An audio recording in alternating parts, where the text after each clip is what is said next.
Hello everyone, it's the Space Chaser again. Welcome to another video. In this one we're going to look at the distinctive buses delivered to Nottingham between the mid-1960s and the late 1980s. For around 25 years, most of the vehicles ordered by City of Nottingham Transport and its post-deregulation successor, Nottingham City Transport, featured a unique appearance unlike anything seen elsewhere. They're sometimes referred to as Nottingham standards, but that's not correct. The design was constantly updated and refined, such that it was often possible to tell which batch a vehicle was from by the features it had, without reference to the fleet or registration number.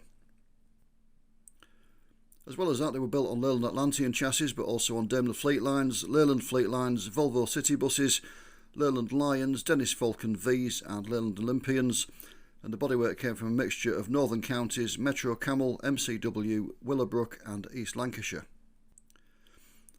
Some people refer to the Nottingham look, but in a sense that does the buses a disservice because none of the features on them was done for aesthetics. Everything served a purpose, and that's what we're going to look at in this video. Not only the features that you can see, but also the reason that they were like that. What we're not going to look at is the bits that you can't see. So Nottingham's engineers worked with chassis and body manufacturers and also with suppliers of components such as brakes to constantly update and refine the products. In addition, they often modified vehicles themselves and changed features of the design to suit their own needs and to improve the reliability of the components. But you can't see any of those from a normal photograph, so we're not really going to discuss them. A few bits will appear in the video, they will be mentioned.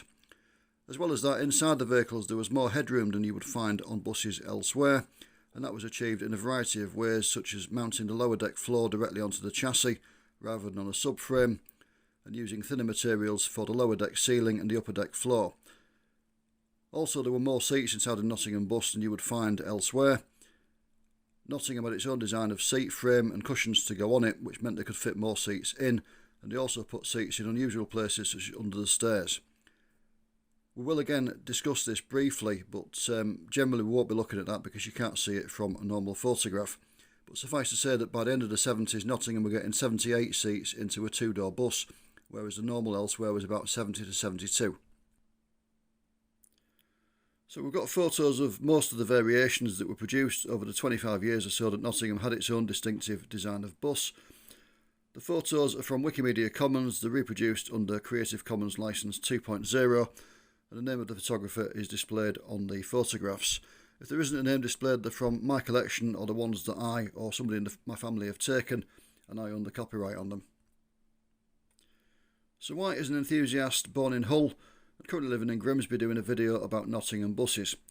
Well, I used to visit Nottingham quite a few times when I was a kid in the 1980s. Me and my dad would go on days out with my dad's mate in his car, a sky blue Vauxhall Chevette. We'd go around various railway depots looking at engine numbers, and one of the regular ports of call was Towton in Nottingham, usually on the way to or from somewhere else. But we'd drive through Nottingham, generally we'd arrive from somewhere like Mansfield or somewhere around there. So we'd come down the A road, not the motorway, and we'd go through Nottingham, and my dad would say, "Can you see any of the Nottingham buses?"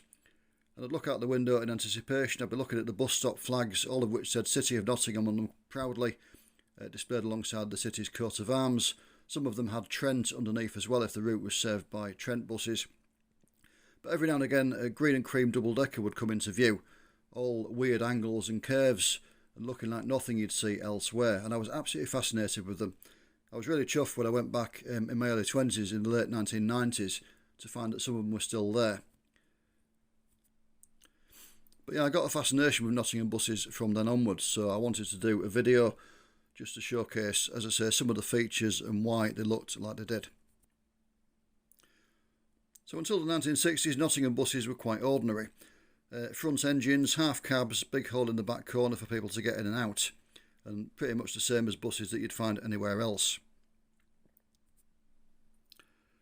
Even when they started buying rear engine buses in the early 1960s, the first ones arrived in 1962, they looked pretty much like buses anybody else bought. This is 1963's Daimler Fleet Line with Northern Counties body 87 RTO, formerly Nottingham Fleet number 87, and pictured with Burwell and district of Cambridgeshire after its life in Nottingham had come to an end. As you can see, there's nothing particularly unusual about it. The first rear engine buses that Nottingham bought were Park Royal body Daimler Fleet Lines in 1962, and they looked pretty much the same as this Northern Counties body one. They were very, very similar in appearance, but there's nothing really unusual about it. In 1964, the first stirrings of something different began. 22 Leyland Atlanteans were delivered between November of that year and June 1965 with bodywork by Northern Counties. They transcended the change from B suffix registrations to C suffix, and this is one of the C suffix ones, fleet number 421, registration DAU 421C, pictured in 1977. Now the features we're interested in are the destination blind and the windscreen, but I will mention the headroom as well. You can see it looks quite ungainly.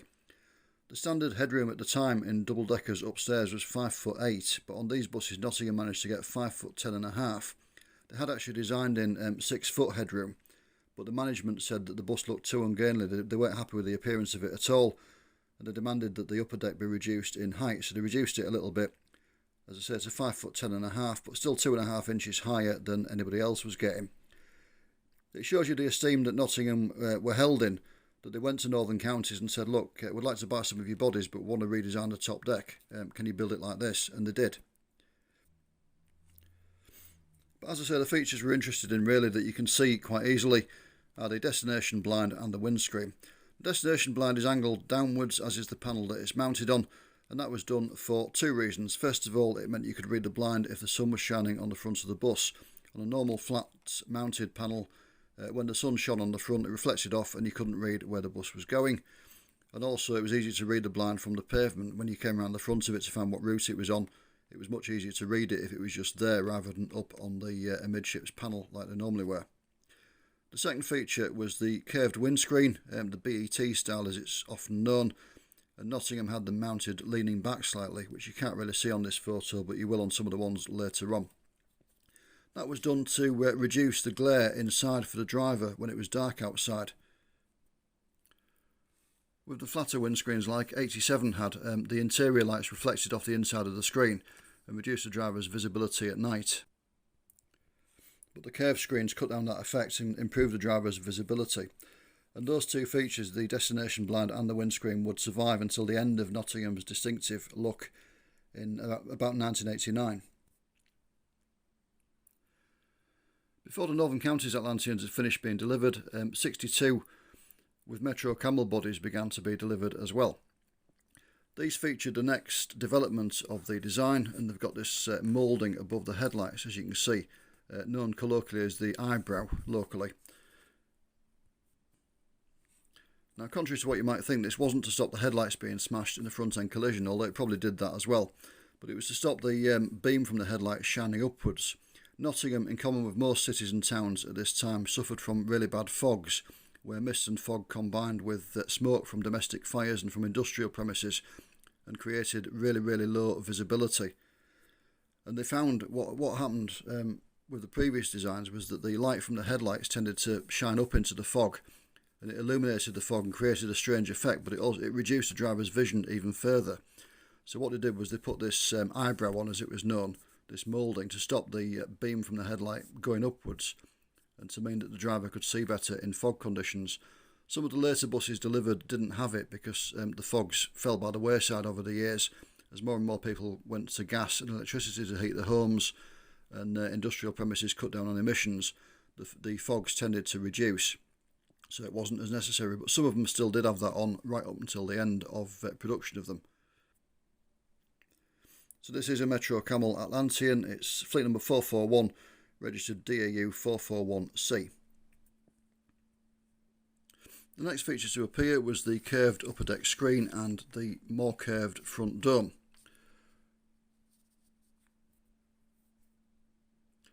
These features first appeared on a batch of Daimler Fleet Lines with MCW bodies delivered in 1966, and here we see them on a 1967 bus, Daimler Fleet Line with Northern Counties body. This is fleet number 147, registered MTO 147F.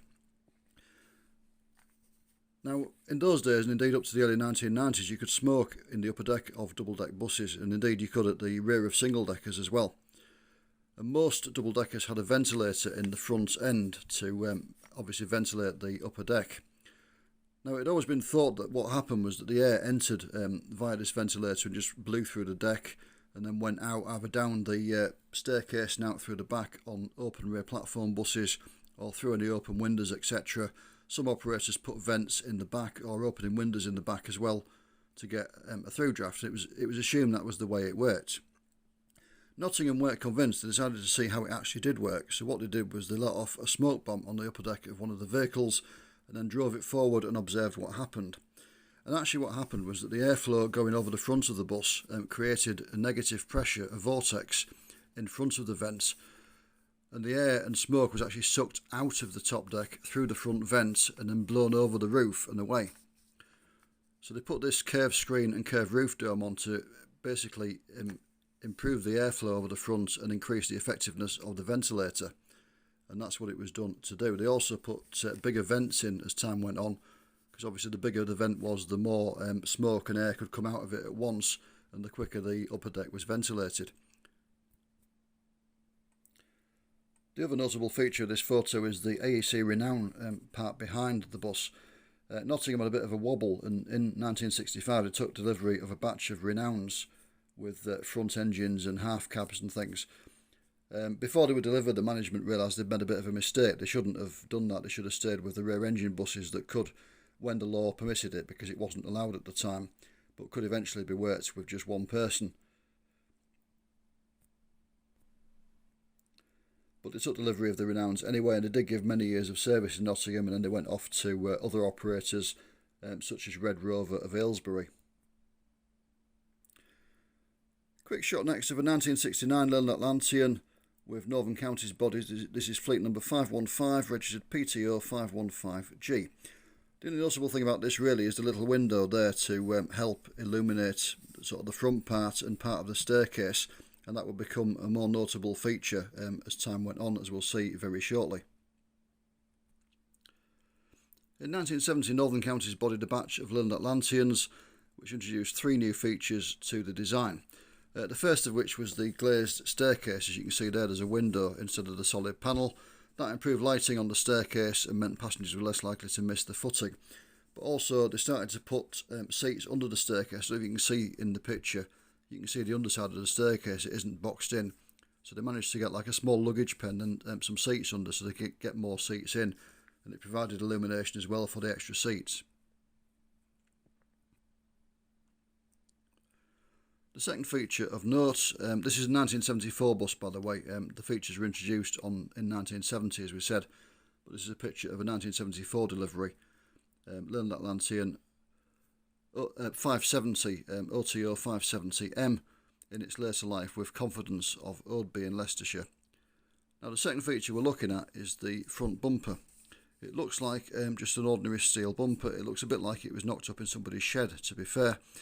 But it wasn't. There was more to it than appeared. Now most buses then and now didn't have bumpers at all. They didn't really need them. The front panels are made of fiberglass, but behind there is a big chunk of steel which stops the cab from distorting in a front end collision. So you don't really need bumpers as such. They wouldn't achieve anything really. However, one thing that did happen was that if a bus had a front end collision, the stresses were transmitted into the chassis. Now, it wasn't so much a problem in the 70s because times were different. Nowadays, if a bus suffers any chassis distortion, it's normally withdrawn as a matter of course. However, back then, it was a different matter. A local operator to where I grew up had a Leyland Leopard that rolled down a ravine, completely wrote off the bodywork and bent the chassis. And they sent the chassis to be straightened. A firm in Wakefield put it on a machine, pulled it back into shape, and it went off and had a new body built on it, and it was put back into service, and it did a full service life, it has to be said. But nowadays, obviously you wouldn't be doing that, you'd just withdraw the bus. So this steel bumper was actually mounted, should I say, on a couple of special mountings that were collapsible, like top hat bearings. So when it hit anything, the mountings collapsed, and that took some of the stress of the collision and stopped it from being transmitted into the chassis. Coming around to the near side of OTO 570M, we can see the third feature introduced in 1970. And you can see there's this thick pillar in the middle of the doorway. Now, if anyone's watched my histories and things before, you'll know that I usually use homemade maps and things which look a bit rubbish. But I don't need maps in this one, so what we're going to do instead is have 2 bits of cardboard representing a door. So on a normal two-leaf door, the rear leaf opens like that and the front leaf opens like that. Hollywood special effects, eat your heart out. On a Nottingham design, introduced in 1970, the rear leaf still opened like that, so towards the back of the bus, but so did the front leaf. It went that way. It was hinged in the middle of the doorway, not at the front. Just get rid of those. The reason for that was if the bus had a front end collision, this pillar was normally smashed in, and on a conventional door, so was the pole that held the door. The door operating mechanism was connected to the top of the pole, and then the door itself were all damaged. If you did it this way, if the bus had a front end collision, yes, this pillar still got damaged, but the door pole didn't, because it was in the middle out of harm's way. The mechanism didn't get damaged either, and the door itself was just pushed open slightly, so it didn't get damaged as well. So it cut down the repair costs basically, and that's why they had this big pillar in the middle, because that's where the front half of the door was hinged from. In November 1977, some recessed headlights appeared, as illustrated by 1981's 430 RNU 430X on the left in this view. You can see the recessed headlights there. Now normally what happened was headlights were mounted on the front panel, which as we said earlier on was fiberglass. The thing is, the fiberglass panel could distort slightly, and as you may know, headlights have to be at a certain angle to meet the regulations in the UK. They have to be, the beam has to be angled down slightly. So when the fiberglass panel distorted, the headlights tended to come out of alignment, and then the bus would be an MOT failure. So what Nottingham decided to do was, as we said earlier on, there was a big steel panel behind the fiberglass front panel, so they mounted the headlights on that rather than on the fiberglass, because the steel panel was going nowhere, it was never going to distort, and the headlights would always stay in the correct alignment. So they cut holes in the fiberglass panel and put some like sealing around it to stop obviously rainwater from flowing through, but that's why the headlights appear to be recessed. You can also see on this picture on both buses the big HELP bumper, the rubber high energy level polymer, as it stood for. HELP was an acronym. This was more complicated than it looks. It looks like a massive rubber bumper, which indeed it is, but there was a lot more to it than that, and it was a development of the collapsible steel one that we saw earlier on. It wasn't unique to Nottingham. They're made by a third party. They're still available today actually. You can still buy HELP bumpers. But it had a collapsible structure inside, so when it hit something, the structure collapsed and again absorbed some of the impact and stopped it going into the chassis. But it was also filled with compressed air, and when it hit something it would start to deflate itself, and again that would cushion some of the impact and stop it from going into the chassis.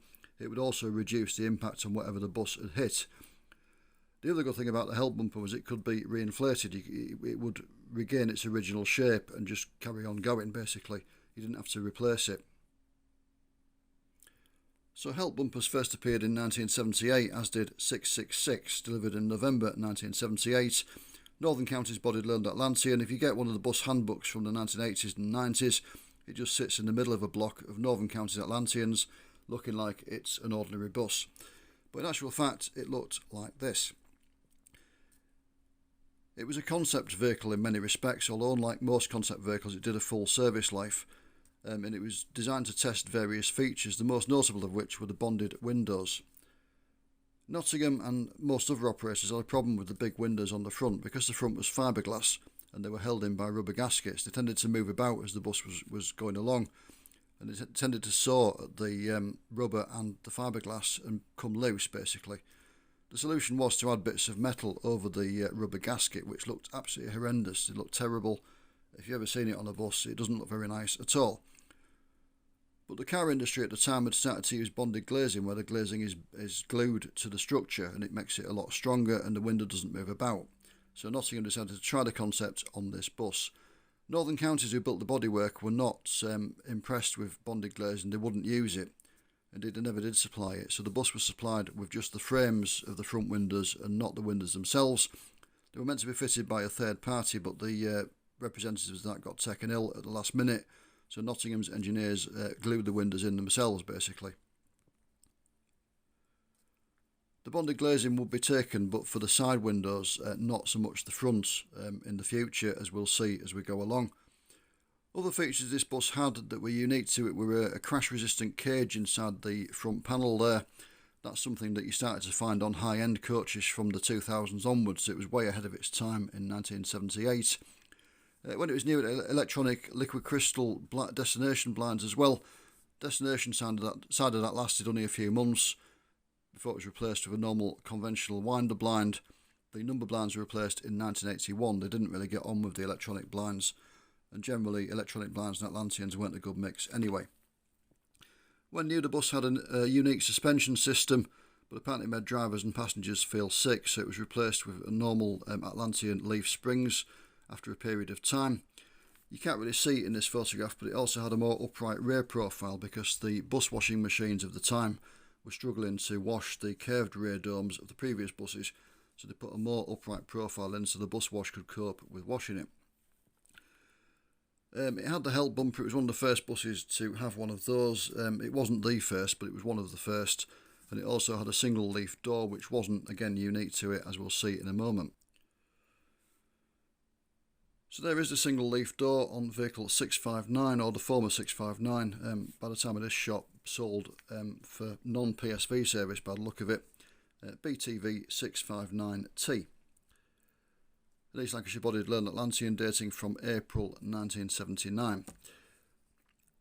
Nottingham put a single leaf door in from about 1978 onwards. What had happened before, they'd had a system of prepayment cards, basically, where you cut a bit off the card. You got so many journeys and you inserted the card into a machine, it cut a little bit off it every time you used it, and then obviously, you know, when you cut all the bits off, it became invalid, you bought another one.